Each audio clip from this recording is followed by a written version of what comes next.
자, 우리가 지금까지 에베소서를 계속 살펴보고 있었습니다. 에베소서를 살펴보신 분들은 지금까지 저와 함께 에베소서가 가지고 있는 중요한 특징 한 가지를 확인하실 수 있을 겁니다. 에베소서에서 사도 바울은 특별히 교회와 예정에 대한 이야기를 많이 하고 있습니다. 바울 서신서 여러 개가 있죠. 그 서신서들마다 특징되는 키워드가 있는데요.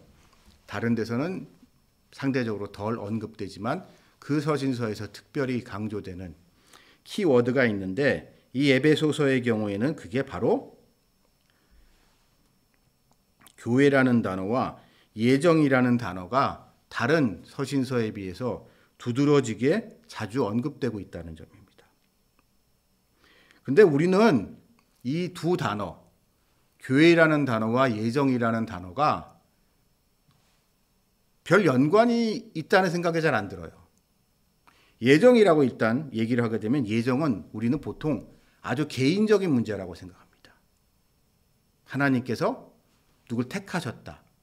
어떻게 보게 되면 예정에 대한 가장 전통적인 오해인 운명과 예정이 뭐가 다르냐라는 이런 오해가 있는데요. 그런 점에서 봤을 때 이 예정이라는 것은 보통 우리에게 개인적인 차원의 문제, 나의 개인 신앙생활에 관한 문제를 생각할 때 우리는 보통 예정에 관한 문제라고 우리는 생각을 합니다. 한 개인의 구원 여부에 관한 부분을 우리는 보통 예정이라고 생각을 하는데요.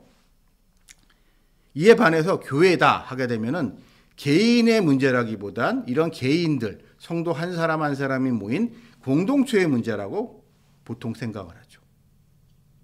그래서 우리가 보통 교회 하게 되면 생각나는 게 교회란 무엇이며 어떻게 해야지 교회가 교회다울까?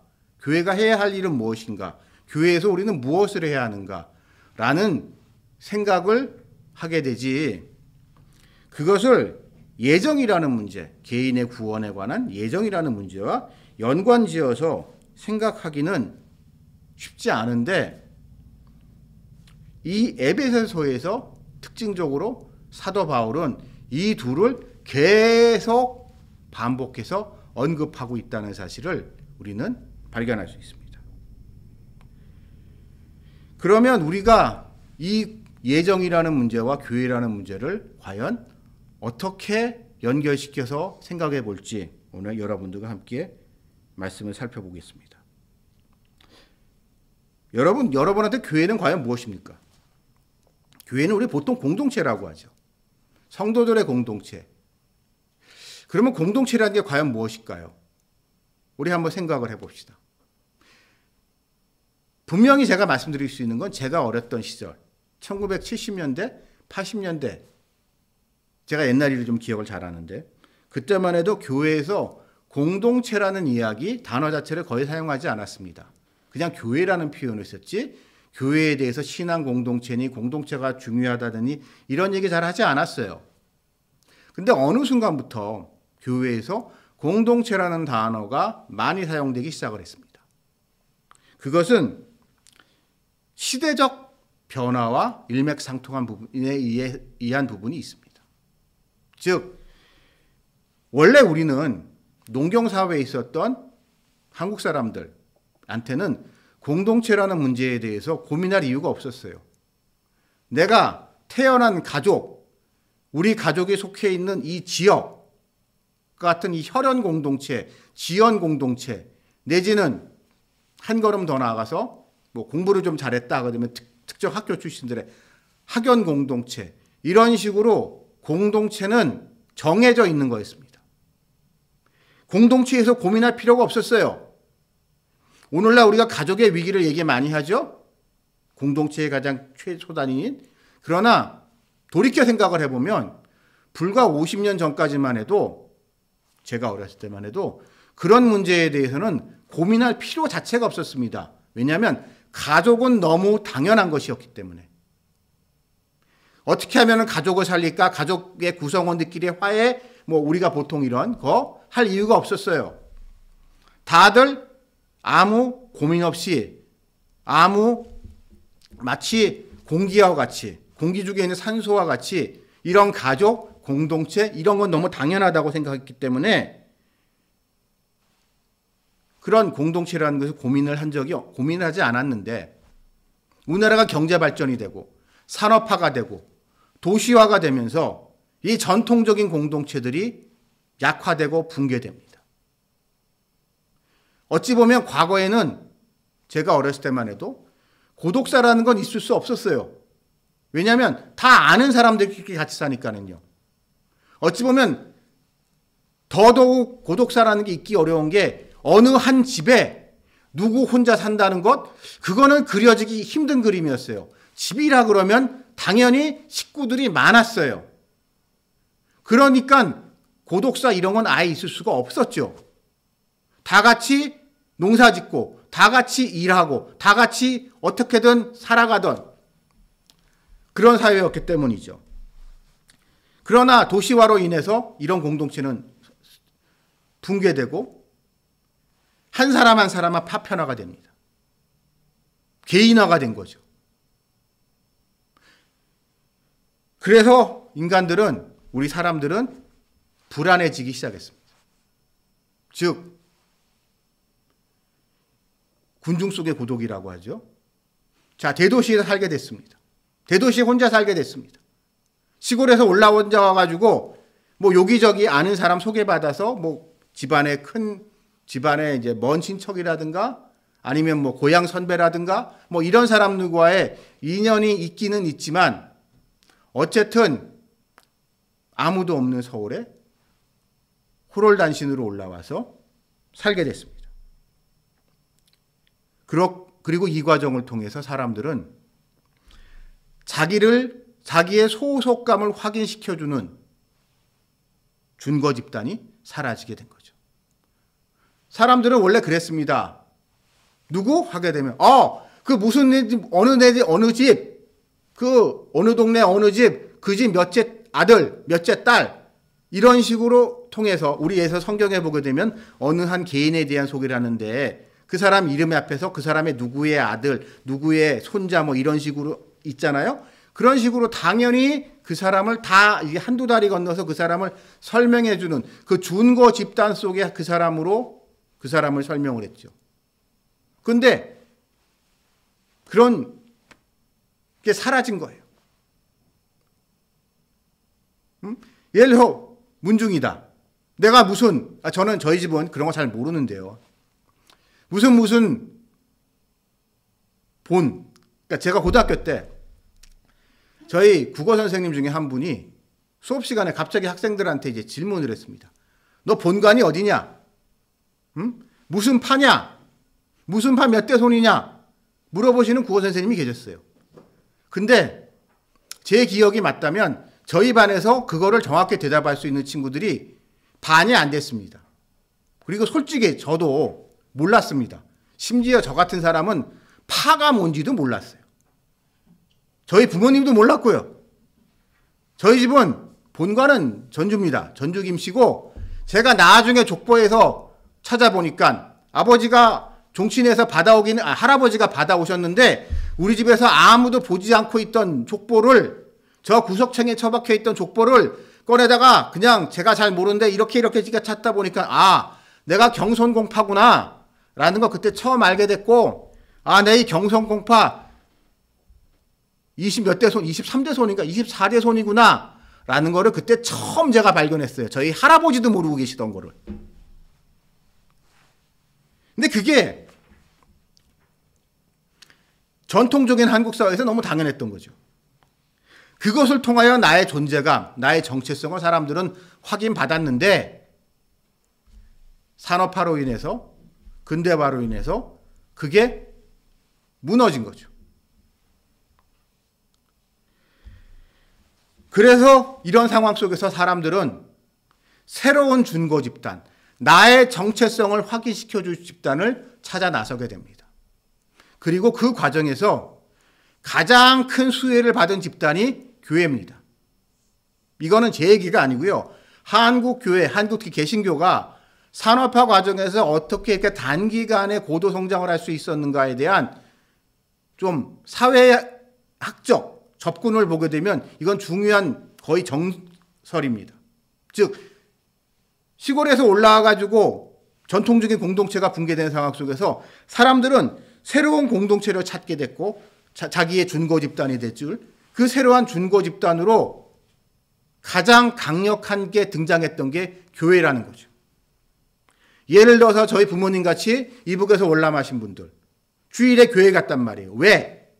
교회가 좋아서 예수님을 너무 잘 믿어서 신앙이 좋아서 물론 그런 분들도 계시지만 많은 경우는 고향 사람들 만나러 일주일에 하루 일요일이라도 교회에 가서 이 힘든 이역만리 김일성한테 쫓겨가지고 여기 피난살이 하면서 동대문 시장에서 남대문 시장에서 여기저기서 힘들게 살아가고 계시지만 그분들이 일주일에 한 번 교회에 모여서 고향 사람들 만나서 서로 인사와 안부를 나누고 이러한 것을 통하여 자신의 정체성, 소속감을 확인받는 이러한 일련의 과정들이 있었는데요. 이러한 과정을 통해서 한국교회가 단기간에 고도 성장할 수 있었다. 그러니까 고도 성장과 더불어서 폭발적인 부흥을 할 수 있었다는 설명이 솔직히 상당히 설득력이 있는 이야기입니다. 그래서 한국 교회라는 것은 이렇게 우리에게 정체성을 확인시켜주고 그 정체성을 통하여 우리에게 안정감을 주는 중요한 역할을 하죠. 그리고 이것을 통하여 우리는 그 공동체에 있는 다른 사람들과 우리라는 너와 나를 뛰어넘는 우리라는 연대의식 속에서 공통의 생각을, 공통의 경험을 공유하게 됩니다. 그리고 그것을 통하여 우리의 정체성이 다져지고 우리가 발전해 나아가는 거죠. 신앙이라는 측면에 있어서 한번 생각을 해봅시다. 여러분이 왜 교회 생활을 오치게 됐는지는 모르겠습니다. 100사람한테 물어보게 되면 100명이 다 달라요. 왜 교회를 다니십니까? 라고 얘기했을 때. 하지만 다 다르지만 그 100사람들의 이유가 그 사람 한 사람에게 있어서 다 타당한 겁니다. 경우에 따라서는 그런 경우도 있잖아요. 특히 남자들은 군대에서 어쩌고저쩌고 초코파이 받으러 가서 그런 거 수도 있고 여러 가지 이유가 있는데 심지어 그런 분도 제가 봤어요. 교회를 왜 다니시게 되셨습니까? 라고 얘기했을 때 제가 들어본 얘기 중에 제일 재밌는 대답이 길을 지나가고 있는데 갑자기 아랫도리에 이게 긴급 신호가 와서 화장실에 가서 큰일을 봐야 되는데 근처에 있는 다른 건물도 요즘은 이제 화장실이 여기저기 이제 개방을 많이 하고 화장실 좋아졌는데 이게 일 처리할 데가 없어서 막 당황하고 있었는데 자기가 마침 자기 눈에 보이는 이 교회 건물이 있어서 교회에 가서 이제 큰일을 해결하고 나오면서 이제 그 교회 분들하고 이야기를 몇 마디 나누게 됐는데 이런 과정 속에서 그러면서 교회를 다니시겠다는 분도 제가 그런 간증도 들은 적이 있는데요. 그런 식으로 사람은 다 다르고 다 여러 가지 스토리가 있지만 개인적인 간증이 있지만 그 모든 간증을 통해서 우리는 신앙생활에 들어오게 됩니다. 생활하게 됩니다. 그러나 이러한 개인적인 간증에는 치명적인 약점이 있습니다. 주관적인 확신의 주관성이라는 것의 한계를 뛰어넘지 못한다는 거죠. 저는 때때로 이런 경우를 경험하게 됩니다. 우리 이제 개신교 진영, 특히 기독교 개신교 진영의 사람들은 이 종교적 체험, 우리가 보통 간증이라고 하는 것이 우리의 독점적인 뭐라고 생각하기 쉽지만 다른 종교 얘기를 들어보게 돼도 거기도 나름 이제 간증 같은 것들 하더라고요. 근데 그 사람들이 자기의 영적 체험이라고 해야 되나요? 자기가 그 종교를 왜 믿게 됐는가에 대한 그 사람의 설명을 듣다 보게 되면 우리로 말하면 간증 같은 거죠. 그러고 보게 되면 또 나름 고개가 끄덕여지는 부분이 있어요. 재미있는 부분이 있어요. 흥미로운 부분이 있어요. 그렇기 때문에 개인의 영적 체험이라는 것은 분명히 한계가 있습니다. 또한 개인적인 영적 체험에는 또 한 가지 문제가 있는 게 우리 모든 사람들은, 모든 성도들은 영적 슬럼프를 겪는다는 겁니다. 항상 은혜 충만, 성령 충만하면 얼마나 좋겠어요. 항상 내가 기도할 때마다 하나님이 응답을 주시면 얼마나 좋겠어요.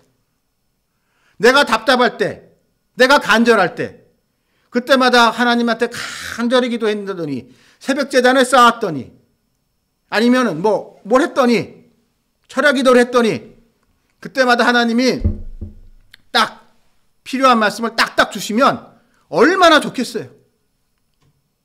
그러나 절대 그렇지 않다는 것을 여러분들이나 저나 교회 생활을 좀 해본 분들은 다 아실 겁니다. 모든 성도들은 영적 슬럼프를 겪습니다. 저 같은 목사도 마찬가지고요. 모든 그리스도인들은 다 영적 슬럼프를 겪기 마련이에요. 또한 우리가 살다 보면요, 이해할 수 없는 고난을 겪을 때가 있습니다. 그러면서 과연 하나님이 살아계시다면, 하나님이 나를 사랑하신다면 어떻게 이런 일이 벌어질 수 있을까? 라는 실존적 고민에 빠질 때가 있습니다. 여러분, 만약 여러분들이 그런 상황이시라면 고민하지 마십시오. 어떤 분들은 이런 거를 가지고 믿음이 약해졌네 하면서 부정적으로 평가하시는 분들이 계신데요. 아닙니다. 절대 아닙니다. 우리 사람은 원래 그렇습니다. 이단들의 특징이 뭔지 압니까? 무조건 믿으라는 거예요. 이런 영적 슬럼프라든지 고난에 관한 문제라든지 이런 거에 대한 질문을 절대 용납하지 않고 무조건 자기네들이 가르치는 거 가지고 우깁니다. 그러나 건전한 교회들일수록 이러한 개개인의 문제에 대해서 진솔하게 받아들이고 그것을 같이 고민할 준비가 되어 있습니다. 그리고 그것이 바로 교회의 존재 이유인 거죠. 교회라는 게 왜 필요하냐? 여기서 생각을 해봅니다. 자, 우리 교회에서 성경 말씀을 가지고 우리 같이 말씀을 나누고 교제하고 우리의 생각을 나눕니다.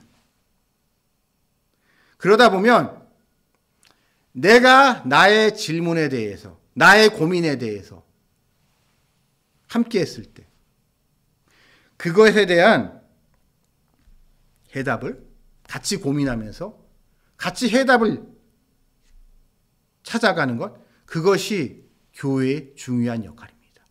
왜? 그 사람에게는 그 일이 감당할 수 없이 힘든 일일지 모르겠지만 공동체로서의 교회에서는 따지고 보면 누군가는 다 겪었던 일이에요. 새로운 거 하나도 없어요. 다 그것을 통하여 우리 한 사람 한 사람은 나의 지식을 보탬으로 말미암아 나의 체험으로부터 얻게 된 이러한 영적 지식을 공유하면서 우리에게 우리 모두의 이러한 유익을 추구해 가는 것, 그것이 교회의 올바른 방향인 겁니다. 그렇기 때문에 교회에서 한 개인의 삶 속에 있었던 하나님의 예정은 공동체성을 가지게 됩니다. 여러분 따져보십시오. 우리가 보통 예정이라는 것에 대해서 생각할 때, 선택과 예정이라고 하는 것에 생각할 때, 이것은 지난날 하나님이 나에게 베풀어 주신 은혜에 대한 나의 감사한 기억이에요. 나의 감사와 기억 속에서 하나님이 나는 아무것도 아니었는데 나는 이런 축복을 누릴 자격이 없는 존재인데 하나님이 나를 먼저 택하셨고 창세전부터 택하셨고 예정하신 그 길로 인도하셔서 이 과정 속에서 내가 이렇게 많은 것을 누리게 됐구나라고 하는 그런 감사한 마음, 그것이 결국 예정이라는 것으로 확신이 되는 겁니다. 이러한 개인 한 사람 한 사람의 예정에 대한 확신, 그것은 곧 믿음인데요.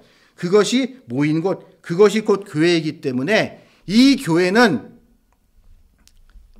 교회로 끝나는 것이 아니라 어찌 보면 모든 믿는 자들의 한 사람 한 사람에 대한 그에 대한 하나님의 택하심과 예정하심이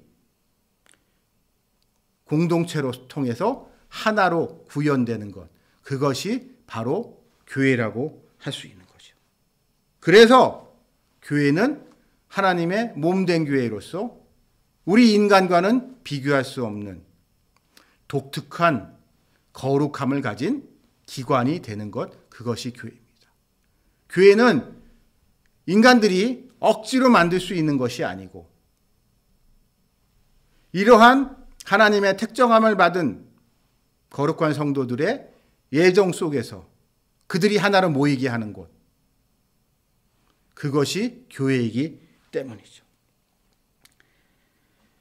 그래서 성경은 교회를 소중히 여라고 오늘 이 말씀 나누고 있는 예배소서를 비롯한 많은 곳에서요. 오늘 이 말씀을 살펴보면 흥미롭습니다. 그래서 그런 점에서 사도 바울은 지금 옥중에 있습니다. 옥중에서 지금 고초를 겪고 있습니다. 이 고초를 겪고 있는 사도 바울은 이 에베소 교인들에게 편지를 하면서 이 낙심하지 말라고 얘기를 합니다. 이 또한 하나님의 예정하신 뜻 안에서 이루어진 일이고, 근데 그 예정하신 뜻 안에서 이루어졌기 때문에 결국 너희 즉 에베소 교인 더하기 우리 모든 믿는 자들 모두를 위한 일임을 사도 바울은 강조하고 있는 거죠. 이렇듯 하나님은 하나님의 때 하나님의 방법으로 교회를 세우셨고 교회를 거룩하게 하셨고 이 세상에 그 무엇과도 비교할 수 없는 특별한 존재로 만드셨습니다. 그래서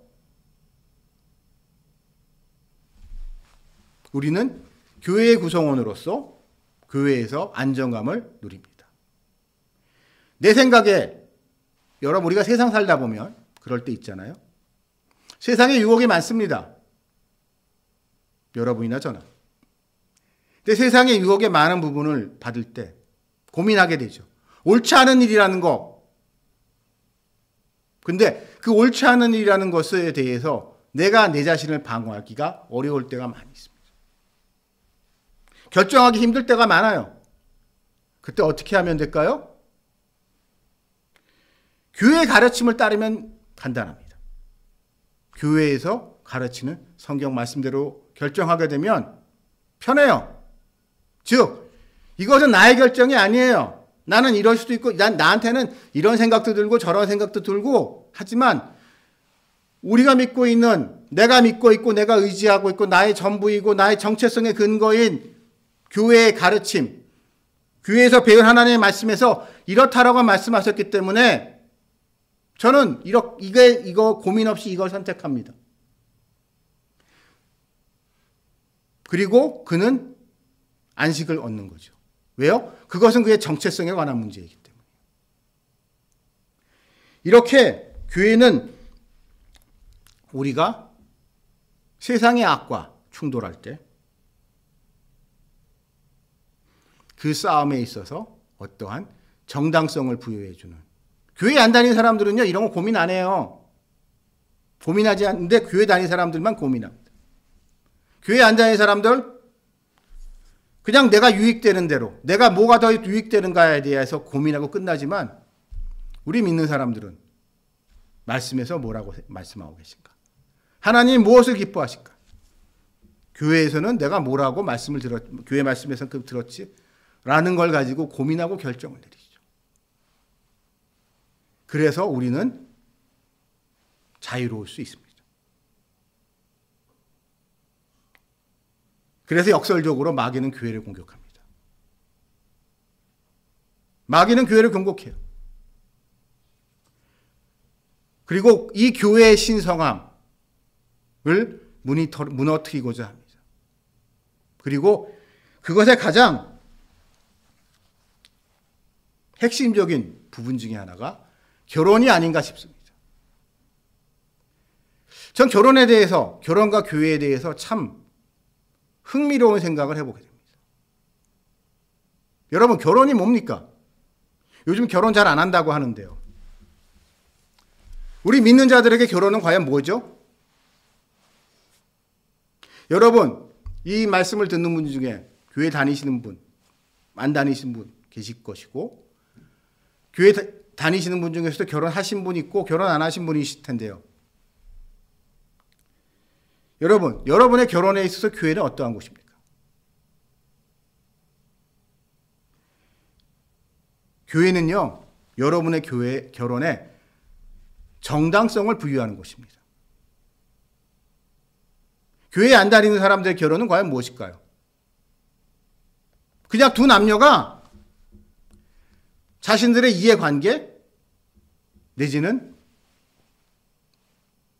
어떠한 감정의 교류 때문에 그냥 두 사람이 같이 맺어지는 게 다예요. 그러나 우리 믿는 자들에게는 그게 다가 아닙니다. 우리는 거기에 플러스 알파로 우리가 알 수 없는 어떠한 초월적이고 거룩하고 신성한 것의 개입을 인정하는 것, 그게 교회에서의 결혼입니다. 그래서 골 때리는 것이 교회를 다니지 않는 일본 사람들이 희한하게 결혼은 교회에 와서 하겠다고,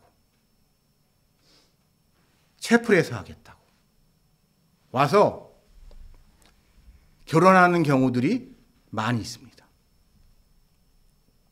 웃기죠? 자기는 교회 다니지도 않으면서, 하나님을 믿지도 않으면서, 예수님이 누군지 별로 관심도 없으면서 희한하게 결혼만은 교회에 와서 이렇게 뭔가 이렇게 거룩하고 신성하고 이런 결혼을 하고 싶어요. 이러한 그것이야말로 우리 교회에 다니는 사람들은 대단하게 생각하지 않았던 교회와 결혼에 대해 사이에 특별한 관계가 얼마나 중요한지를 보여주는 좋은 예가 아닌가 싶습니다. 근데 요즘날의 문제는 무엇인가?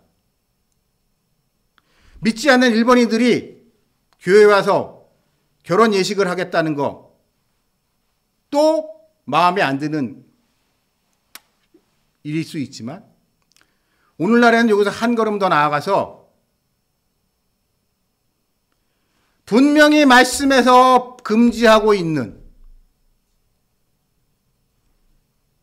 결혼 같지도 않은 결혼을 하겠다고 교회에 와서 우기고 있는 사람들이 있습니다. 아니, 전 그런 사람들 보면 아무리 생각해도 이해가 안 되는 게,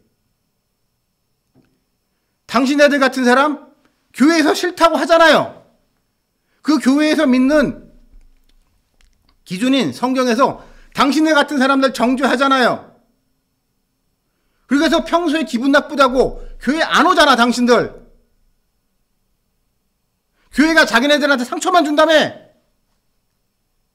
근데 왜 평소에 다니지도 않던 교회에 와가지고 굳이 결혼을 하겠다고 박박 우기며, 평소엔 자기랑 아무 상관도 없었던 목사한테 내지는 신부님한테 와서 주례해달라고 왜 바득바득 우기냐고요?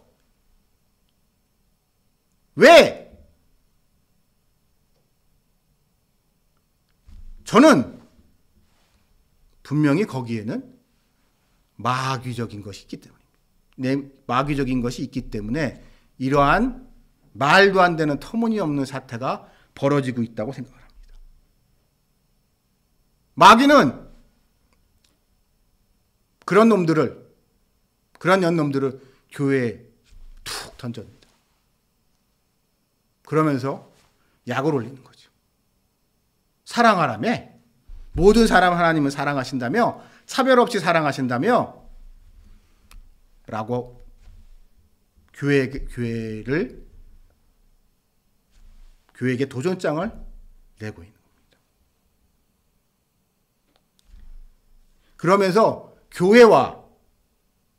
교회에서 행해지는 거룩한 의식인 결혼의 본질을 훼손시키는 거예요. 교회는 건물이 아닙니다. 어쩌면 결혼은 예식도 아닙니다. 결혼은 성도들의 공동체로서이며 그 성도들의 공동체에서 공동체로 함께 하시는 하나님의 능력이 결혼이라는 예식을 통하여 믿음으로 고백하는 이들에게 능력으로 임하는 거죠. 그래서 거기에 특별한 그 무언가가 있다고 본능적으로 알기 때문에 우리 인간은 그 우리의 거룩함에 대한 본능을 건드린 마귀가 일본에서는 교회 다니지도 않는 인간들을 결혼할 때만 교회 가게 하고, 다른 어떤 나라들에서는 평소에 교회 그렇게 욕하던 인간들이, 목사 재수 없다고 했던 인간들이 그때만 되면 교회 와서 결혼하겠다고 하는 이런 터무니없는 짓을 벌이고 있습니다.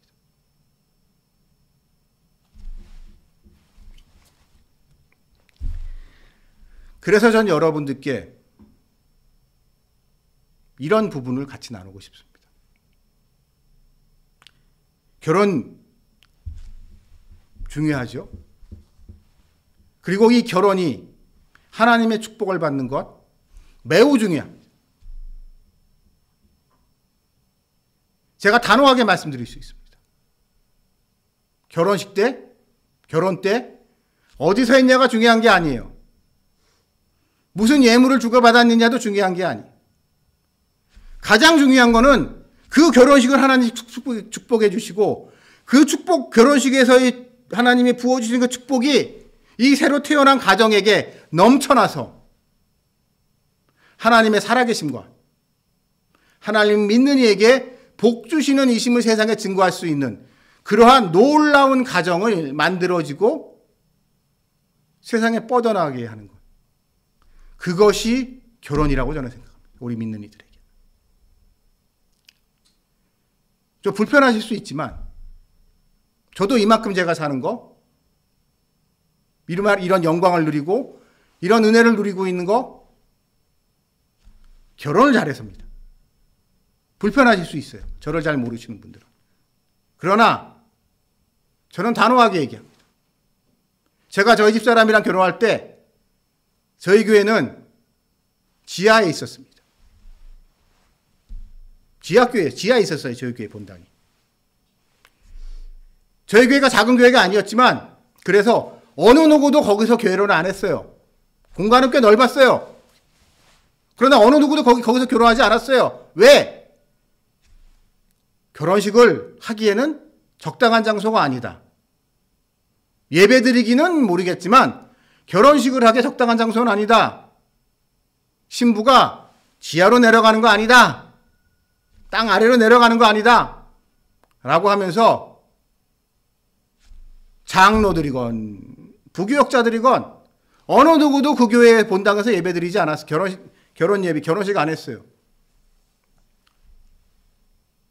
근데 저와 저희 집 사람은 그냥 했습니다. 왜? 교회니까요. 여러분 지금 어느 교회에 다니고 계신지 모르겠습니다만 여러분이 다니시고 있는 교회의 모습 부끄러우십니까? 너무 부끄러워서 내가 결혼할 때, 우리 애들 결혼할 때 결혼식을 하지 못할 정도로 초라합니까? 부끄러우십니까? 그리고 여러분은 어떻게 그 교회가 하나님의 몸된 교회라고 얘기할 수 있습니까? 여러분이 진정 그곳이 여러분이 있는 그곳, 그 교회가 하나님의 몸된 교회라고 생각하신다면 그 교회는 여러분들께 절대 부끄러울 수 없습니다.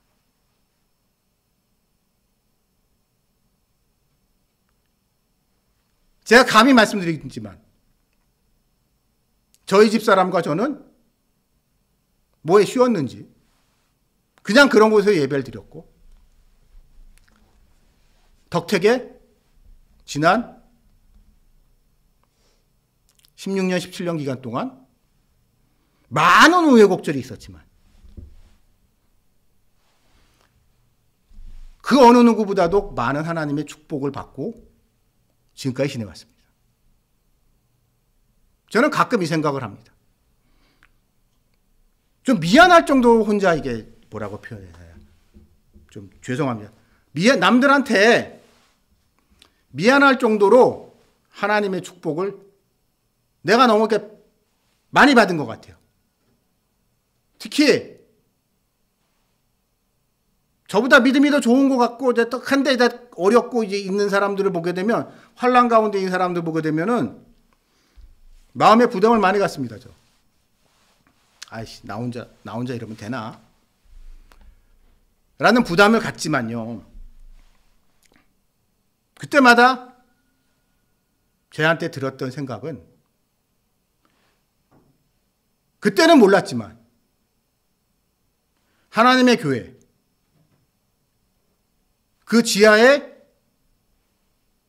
누가 보면 볼품없어 보였던 그 교회를 소중하게 생각하고 그 교회와 함께 하셨던 하나님 그리고 그 교회에서 하나님의 예정하심 속에서 우리들이 누렸던 그 큰 은혜의 감격을 소중하게 생각했었던 그것 한 가지 때문에 주님께서 저에게 이렇게 큰 축복과 영광을 주시지 않나 생각합니다. 그렇기 때문에 반대로 이 교회의 능력, 거룩함의 권세 너무 잘 알고 있기 때문에 이것을 파괴하고자 하는 저 어두움의 세력들의 교회에서 이루어지는 수많은 예식들 중에 예전들 중에 어찌 보면 새로운 생명의 출발점인 결혼을 오염시킴으로 말미암아 교회를 파괴하고 우리의 믿음을 흔들고자 하는 그러한 거대한 음모가 있다는 점 염두에 두시기 바라며 그렇기 때문에 무엇보다도 우리 모두 여러분, 저 포함한 우리 모두 지금 이 순간 여러분이 섬기고 있는 교회를 하나님의 몸으로 거룩하고 소중히 섬기는 여러분들, 그리스도를 자랑하듯 여러분의 교회를 자랑하는 여러분들이 되시기를 주님의 이름으로 축원합니다. 같이 기도드리시겠습니다.